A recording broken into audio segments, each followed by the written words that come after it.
बिस्मिल्लाहिर्रहमानिर्रहीम। अस्सलाम वालेकुम वरहमतुल्लाह। डियर स्टूडेंट्स, हमारा आज का टॉपिक है ट्रांसपोर्ट ऑफ कार्बन डाइऑक्साइड। हमने प्रीवियस लेक्चर में ऑक्सीजन की ट्रांसपोर्टेशन पर बड़ी डिटेल में बात की और उसमें मैंने आपको बताया था कि गैसेस की ट्रांसपोर्टेशन में जो सबसे इम्पोर्टेंट फैक्टर है वो है ब्लड सर्कुलेटरी सिस्टम, क्योंकि ब्लड सर्कुलेटरी सिस्टम जो है वो लंग्स से बॉडी टिश्यूज़ की तरफ और बॉडी टिश्यूज से वापस लंग्स की तरफ गैसेस को ट्रांसपोर्ट करवाएगा। कार्बन डाइऑक्साइड बॉडी टिश्यूज में बनती है, उसकी वजह सेलुलर रेस्पिरेशन है। जब ग्लूकोज की ऑक्सीडेशन होती है तो ऑक्सीडेशन ऑफ ग्लूकोज के बाद जो हमारे पास बाई प्रोडक्ट बनेगा that will be carbon dioxide. ये कार्बन डाइऑक्साइड हमारी ज़रूरत से ज़्यादा है, इसलिए ये कार्बन डाइऑक्साइड बॉडी टिश्यू से वापस लंग्स की तरफ इसको ट्रांसपोर्ट करना ज़रूरी है। कार्बन डाइऑक्साइड की ट्रांसपोर्टेशन में तीन इंपॉर्टेंट मीडियम्स हैं। Number one, blood plasma. ठीक है, जैसे मैंने आपको बताया कि carbon dioxide oxygen direct blood plasma में डिफ्यूज हो सकती है थोड़ी सी क्वांटिटी में, इसी तरह से कार्बन डाइऑक्साइड की भी थोड़ी सी क्वांटिटी डायरेक्ट ब्लड प्लाज्मा में डिफ्यूज हो सकती है। Number two, haemoglobin of red blood cell, it becomes another source for transportation of carbon dioxide. ठीक है, जिस तरह से ऑक्सीजन हीमोग्लोबिन के साथ बाइंड करेगा, कॉम्प्लेक्स बनाएगा, इसी तरह कार्बन डाइऑक्साइड भी कॉम्प्लेक्स फॉर्मेशन के बाद हीमोग्लोबिन के थ्रू उसको ट्रांसपोर्ट करना पॉसिबल है। जो तीसरा मीडियम है वो है bicarbonate ions. In the form of bicarbonate ions carbon dioxide की ट्रांसपोर्टेशन है from body tissues to the lungs. ठीक है, अब 7% के करीब जो कार्बन डाइऑक्साइड है इसकी ट्रांसपोर्टेशन होती है directly into the blood plasma, यानी कार्बन डाइऑक्साइड डायरेक्टली डिफ्यूज होती है ब्लड प्लाज्मा में। ठीक है, 23% के करीब जो कार्बन डाइऑक्साइड है वो हीमोग्लोबिन में के थ्रू कैरी आउट की जाती है। ठीक है, मैंने आपको कल के लेक्चर में भी ये बात बताई थी कि haemoglobin has more affinity for carbon dioxide. यही वजह है कि बॉडी टिश्यूज में जब कार्बन डाइऑक्साइड की फॉर्मेशन होगी तो haemoglobin will bind to carbon dioxide immediately and the resulting complex molecule this time is called as carboxy haemoglobin. जैसे मैंने आपको बताया था प्रीवियस लेक्चर में कि ऑक्सीजन के साथ बाइंडिंग के बाद ऑक्सी हीमोग्लोबिन बनता है। तो haemoglobin which is the part of red blood sales, ये कार्बन डाइऑक्साइड के साथ बाइंडिंग के बाद कार्बोक्सी हीमोग्लोबिन बनाएगा और इन the form of carboxy haemoglobin 23% के करीब कार्बन डाइऑक्साइड की ट्रांसपोर्टेशन की जा सकती है। लेकिन ये आपके पास क्यूमुलेटिव है 30%। What about rest of 70%? तो उसका आंसर ये है कि rest of the 70% carbon dioxide is transported in the form of bicarbonate ions.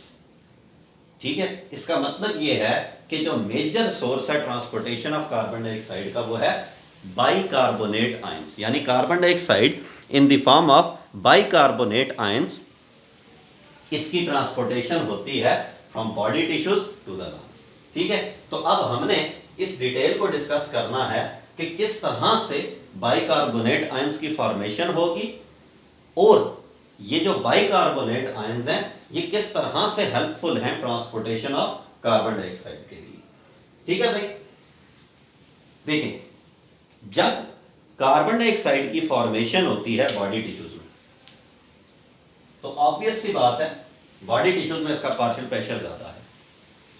इस कार्बन डाइऑक्साइड ने डिफ्यूज होना है ब्लड में, इसने डिफ्यूज होना है ब्लड में। ठीक है, आपको पता है कि ब्लड प्लाज्मा में 90% के करीब पानी है, इसका मतलब यह कि ब्लड में पानी मौजूद है। ठीक है, तो ये कार्बन डाइऑक्साइड वाटर के साथ रिएक्ट करेगा, वाटर के साथ रिएक्ट करेगा। This reaction will be catalysed by carbonic anhydrase. This reaction will be catalyzed by enzyme carbonic anhydrase and result is the formation of carbonic acid H2CO3 carbonic acid। आपको मालूम है कि it is the weakest acid, it is the weakest acid और weakest acid की एक property ये होती है कि उस तरह का जो एसिड है वो रेडली डिसोसिएट होता है सॉल्यूशन में, यानी ये स्टेबल नहीं है। तो सेम एंजाइम कार्बोनिक एनहाइड्रेज इसको डिसोसिएट भी करेगा, ठीक है। अब ये जो कार्बोनिक एसिड बनता है ये फौरन डिसोसिएट होता है। Again the enzyme is same, that is carbonic anhydrase. और इस एंजाइम की प्रेजेंस में ये कार्बोनिक एसिड जब ब्रेक होगा तो it will be converted to hydrogen ions and bicarbonate ions. ये कन्वर्ट होगा हाइड्रोजन आयंस और बाइकार्बोनेट आयंस में, ठीक है भाई। अब ये सारे का सारा रिएक्शन रेड ब्लड सेल्स में होगा, ये सारे का सारा reaction inside the red blood sales होगा। और रेड ब्लड सेल्स का अल्टरनेटिव नेम मैट्रिक में आपने पढ़ा है एरेथ्रोसाइट्स, क्योंकि एरेथ्रिन रेड कलर का ब्लड पिगमेंट होता है, तो एरेथ्रिन से एरेथ्रोसाइट्स का नाम दिया जाता है, ठीक है भाई। तो ये सारे का सारा reaction inside the red blood sales यानी इनसाइड द एरेथ्रोसाइट्स होता है। अब जरा प्रीवियस लेक्चर पे चले जाएं, ऑक्सीजन की ट्रांसपोर्टेशन। रेड ब्लड सेल्स में क्या हुआ था? फॉर्मेशन हुई थी हीमोग्लोबिनिक एसिड की, HbO8, सॉरी ऑक्सी हीमोग्लोबिन की। ऑक्सीजन बाइंड हुआ था हीमोग्लोबिन से और फॉर्मेशन हुई थी ऑक्सी हीमोग्लोबिन की।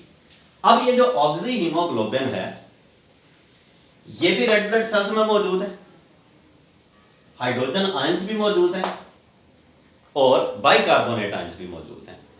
H पॉजिटिव हाइड्रोजन आयंस ये एक्सप्लेन करते हैं एसिडिक नेचर को, ये एक्सप्लेन करते हैं एसिडिक नेचर को, ठीक है।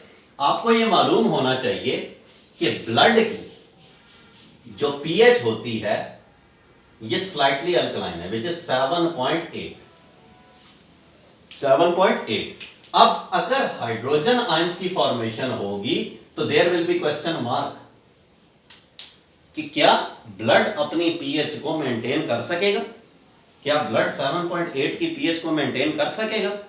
अपरेंटली इसका आंसर है नो, क्योंकि हाइड्रोजन आयन एसिडिटी प्रोवाइड करते हैं और आपको पता है कि पीएच को हम डिफाइन ही हाइड्रोजन आयंस की कंसंट्रेशन के मुताबिक करते हैं। हम कहते हैं negative log of hydrogen ions, यानी जितनी ज्यादा क्वांटिटी है हाइड्रोजन आयंस की सॉल्यूशन में, सॉल्यूशन उतना ही ज्यादा एसिडिक है। इट मींस के ब्लड की पीएच चेंज हो चुकी है, लेकिन ऐसा नहीं होगा। ऐसा इसलिए नहीं होगा कि अब यहां पे एक अल्टरनेटिव रिएक्शन होने जा रहा है। रिएक्शन क्या है कि ये जो हाइड्रोजन आयन है रेड ब्लड सेल्स में ये डिस्प्लेस करेंगे, यहां पे डिस्प्लेसमेंट रिएक्शन होगा, ये डिस्प्लेस करेंगे ऑक्सीजन को, क्योंकि हाइड्रोजन आयंस की affinity is far more greater than oxygen for haemoglobin. तो हाइड्रोजन आयंस हीमोग्लोबिन के लिए ज्यादा अफिनिटी शो करते हैं। वैसे भी आपको पता है कि जो आयोनिक मॉलिक्यूल है ड्यूरिंग द केमिकल रिएक्शन उसकी अफिनिटी ज्यादा होती है एक नॉन आयोनिक मॉलिक्यूल के मुताबिक, और यहां पर हाइड्रोजन आयंस की अफिनिटी ऑक्सीजन से फार मोर टाइम ज्यादा है फॉर हीमोग्लोबिन। इसलिए हाइड्रोजन आयंस यहां से ऑक्सीजन को डिसोसिएट करेगा और इस डिस्प्लेसमेंट रिएक्शन के बाद यहां पे HB की फॉर्मेशन होती है, यानी हीमोग्लोबिनिक एसिड की फॉर्मेशन होगी। ये क्या बन गए? ये बन गए एसिड। अब यहां पे हीमोग्लोबिनिक एसिड की फॉर्मेशन हो चुकी है, दिस इज द एसिड, ठीक है। मीनवाइल ये जो ऑक्सीजन है ये यहां से रिलीज हो जाती है, ठीक है। This is how oxygen is released from blood to the body tissues. ये वो मेथड है, ये वो तरीकाकार है, ये वो मेथोडोलॉजी है जिससे हम एक्सप्लेन कर सकते हैं release of oxygen into the body tissues, ठीक है। ऑक्सीजन बॉडी टिश्यूज की तरफ रिलीज हो जाती है, हाइड्रोजन आयंस ने इसको डिस्प्लेस किया। अब हम ये देखते हैं कि रेड ब्लड सेल्स के अंदर हमारे पास हीमोग्लोबिनिक एसिड भी है और बाइकार्बोनेट आयंस भी है। तो हीमोग्लोबिनिक एसिड की फॉर्मेशन का सबसे बड़ा फायदा यह है कि ब्लड की पीएच स्टेबल हो चुकी है, यानी हाइड्रोजन आयंस की वजह से जो प्रॉब्लम जनरेट हो रहा था कि कहीं ब्लड की पीएच इंक्रीज डिक्रीज ना हो जाए, एसिडिक ना हो जाए, वो प्रॉब्लम सॉल्व हो चुका है। हीमोग्लोबिनिक एसिड की फॉर्मेशन हो चुकी है। अब रेड ब्लड सेल्स के अंदर कार्बोनिक बाइकार्बोनेट आयंस मौजूद है। अब ये बाइकार्बोनेट आयंस की ट्रांसपोर्टेशन कैसे होगी, अब आगे थोड़ी सी इसकी डिटेल को आप जरा देखिए। अच्छा, अब आप देखें कि हीमोग्लोबिनिक एसिड की फॉर्मेशन हो चुकी है, ऑक्सीजन रिलीज हो गई, अब है बाइकार्बोनेट आयन। ये जो बाइकार्बोनेट आयन है इसकी कंसंट्रेशन रेड ब्लड सेल्स में ज्यादा है, इसलिए ये बाइकार्बोनेट आयन ये डिफ्यूज होगा from red blood cells and it diffuses out from red blood cells to blood plasma. इसने ब्लड प्लाज्मा की तरफ डिफ्यूज होना है, ठीक है भाई। So bicarbonate ion diffuses to blood plasma. अब आप देखें कि जो bicarbonate ions inside the red blood cells थे, अब यही बाइकार्बोनेट आयन ब्लड प्लाज्मा में डिफ्यूज हो चुके हैं, ठीक है भाई। ये जो बाइकार्बोनेट आयंस की मूवमेंट है, this movement is supported by specified carriers, carrier membranes, carrier proteins जो कि इस रेड ब्लड सेल की मेम्ब्रेन में मौजूद हैं। जब बाइकार्बोनेट आयन डिफ्यूज होते हैं from red blood cells to blood plasma, तो ऑब्वियस सी बात है आयोनिक ग्रेडियंट जनरेट होता है, यानी बाइकार्बोनेट आयंस ने अपनी जगह छोड़ दी, तो अब ये स्पेस खाली है। अब क्या होगा, रेड ब्लड सेल्स में ब्लड प्लाज्मा के अंदर मौजूद जो क्लोराइड आयंस हैं, इस बाइकार्बोनेट आयन को बैलेंस करने के लिए ये क्लोराइड आयंस डिफ्यूज होंगे inside the red blood cells, ठीक है। तो अब आप देखें कि bicarbonate ions from red blood cells diffuse होते हैं ब्लड प्लाज्मा की तरफ, और इसको बैलेंस करने के लिए क्लोराइड आयंस वापस रेड ब्लड सेल्स के अंदर डिफ्यूज होते हैं। ये जो एक्सचेंज प्रोसेस है बाइकार्बोनेट आयंस का विद क्लोराइड आयंस, इस फेनोमेनन को हीमबर्गर्स फेनोमेनन का नाम दिया जाता है, ठीक है। इस फेनोमेनन को हीमबर्गर्स फेनोमेनन का नाम दिया जाता है, या इसका दूसरा नाम है क्लोराइड शिफ्ट, ठीक है भाई। तो यह बात आपको यहां पे समझ आ गई कि जो bicarbonate ions red blood sales के अंदर मौजूद थे, ये कैरियर प्रोटीन्स के through from specific membrane proteins जो रेड ब्लड सेल्स में हैं, बाइकार्बोनेट आयन डिफ्यूज होते हैं ब्लड प्लाज्मा में। अब ब्लड प्लाज्मा के अंदर मौजूद क्लोराइड आयंस इस बाइकार्बोनेट को बैलेंस करने के लिए रेड ब्लड सेल्स के अंदर डिफ्यूज होते हैं।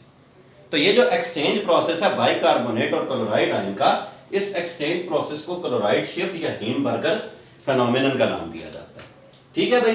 तो हीमबर्गर्स फेनोमेनन या क्लोराइड शिफ्ट के थ्रू हम एक्सप्लेन कर सकते हैं accumulation of bicarbonate ions into the blood plasma, ठीक है भाई। अब ये जो बाइकार्बोनेट आयंस ब्लड प्लाज्मा के अंदर एंटर होते हैं, तो ये बाइकार्बोनेट आयंस ब्लड प्लाज्मा के अंदर मौजूद सोडियम आयंस के साथ रिएक्ट कर जाते हैं, ठीक है, और ये बनाएंगे सोडियम बाइकार्बोनेट, ठीक है। मीनवाइल जो chloride ions red blood sales के अंदर डिफ्यूज होते हैं, ये क्लोराइड आयंस पोटाशियम आयंस के साथ रिएक्ट करके बना देते हैं पोटाशियम क्लोराइड। अब बाइकार्बोनेट आयंस जो ब्लड प्लाज्मा में अवेलेबल हैं, they are available as sodium bicarbonate. This is the form of bicarbonate ions जो ब्लड प्लाज्मा में अवेलेबल है, ठीक है। अब ये ब्लड लंग्स की तरफ फ्लो करता है, इसका मतलब ये है कि अब टेक्निकली जो बाइकार्बोनेट आयंस हैं, ये इन the form of sodium bicarbonate blood plasma के थ्रू बॉडी टिश्यूज से लंग्स की तरफ डिफ्यूज होना शुरू हो जाते हैं, या बॉडी टिश्यूज से लंग्स की तरफ इनकी ट्रांसपोर्टेशन शुरू हो जाती है, ठीक है भाई। फिर लंग्स में जाने के बाद दोबारा से ये रिएक्शन इनवर्स होगा, ठीक है। इनसाइड द लंग्स फिर क्या होगा कि यही सोडियम बाइकार्बोनेट दोबारा से ब्रेक होगा, सोडियम आयंस और बाइकार्बोनेट आयंस में। ठीक है, मीनवाइल ये आप इनसाइड द लंग्स में बात कर रहे हैं कि इनसाइड द लंग्स क्या होगा, यानी ये कार्बन डाइऑक्साइड अब बॉडी से बाहर कैसे जाएगी। तो inside the lungs sodium bicarbonate दोबारा से सोडियम आयन और बाइकार्बोनेट आयन में कन्वर्ट होगा, और ये जो हीमोग्लोबिनिक एसिड बना था जाहिर है ये भी ब्लड के साथ साथ लंग्स में पहुंचेगा। ये स्प्लिट होगा as haemoglobin and hydrogen ion. ठीक है, यहां पे हाइड्रोजन आयंस दोबारा से बाइकार्बोनेट के साथ रिएक्ट करेंगे और एक मर्तबा फिर inside the lungs carbonic acid बनेगा, और पहले की तरह ये कार्बोनिक एसिड चूंकि वीक एसिड है ये दोबारा से डिसोसिएट होगा और it will be releasing carbon dioxide this time. अब ये वो कार्बन डाइऑक्साइड है जो गैसियस स्टेज में आपको इनसाइड द लंग्स मिलती है, और यही वो कार्बन डाइऑक्साइड है जो अल्टीमेटली एक्सहेल आउट होगी, यानी टेक्निकली जो एक्सहेलेशन है वो इस कार्बन डाइऑक्साइड की होगी। ठीक है, इस हीमोग्लोबिन का क्या होगा आपको पता है कि बाहर से आने वाली ऑक्सीजन जब लंग्स के अंदर एंटर होती है तो ये हीमोग्लोबिन ऑक्सीजन के साथ रिएक्ट करके दोबारा से क्या बना देते हैं, ये दोबारा से ऑक्सी हीमोग्लोबिन कॉम्प्लेक्स बना देते हैं।